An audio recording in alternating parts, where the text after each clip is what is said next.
Jonathan David Lamb is an oil and gas analyst. He joins me now live from London for more on this. Jonathan, how did European countries get into this energy crisis? Of course, not anticipating the war in Ukraine, but was the mistake not having alternatives in place sooner?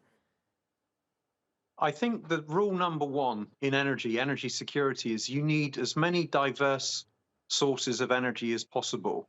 And it's easy for people to get stuck in a argument in favor of one particular type of energy or another type of energy. But you can see that not having more diverse sources of energy is really the core problem with this current crisis. Now, as you said, nobody could necessarily foresee that Russia was going to cut off gas. But anyone who's invested in solar or in wind or in any of the other forms of energy in the last few years is obviously in a much better position now than had they not done that. How realistic is the transition to other energy sources at this point? It's not something that can be done overnight. Do you think it's too late to make a difference for this winter? It probably is. I mean, maybe at the margins you can make a difference, but it's probably too late to make a significant difference for this winter.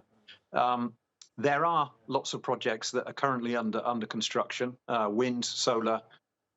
There's grid projects which could help us use the energy that we have more efficiently, more effectively. And these things could make a difference by next winter. But for the moment, there is really no silver bullet to solve the problem for the winter that's coming up. Do you think this energy crisis has set back the goal of many countries for reaching carbon neutrality as they seek alternatives for coal and oil rather than focusing on things like solar or wind power, more green power sources? I suspect it's a little bit of setback in the short term, but in the long term, I suspect that we're going to see an acceleration of the building of renewable power sources. Because one thing this has shown us is that if you buy a very significant amount of your energy from one particular source, then you are vulnerable to having it cut off. And while we may rely on certain countries or certain places for some of the components that we need for renewable energy, once a solar panel is in place or once a wind turbine is working, nobody can actually cut that off. What's your concern going into this winter as we hear governments telling people to expect to have shortages, even perhaps energy blackouts? Is there an option for people to stay warm over the winter? What's your concern?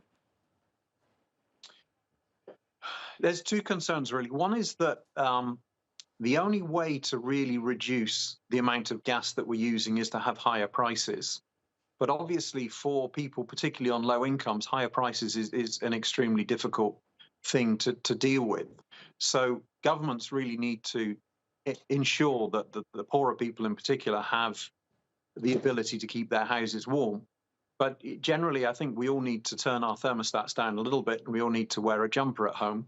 And if you've got a log fire, then maybe you've got an alternative for this winter. It's possibly not the cleanest way to stay warm, but we don't have very many options. Yeah, unfortunately, that is going to be the reality for a lot of people. Jonathan David Lamb joining us from London. Thank you.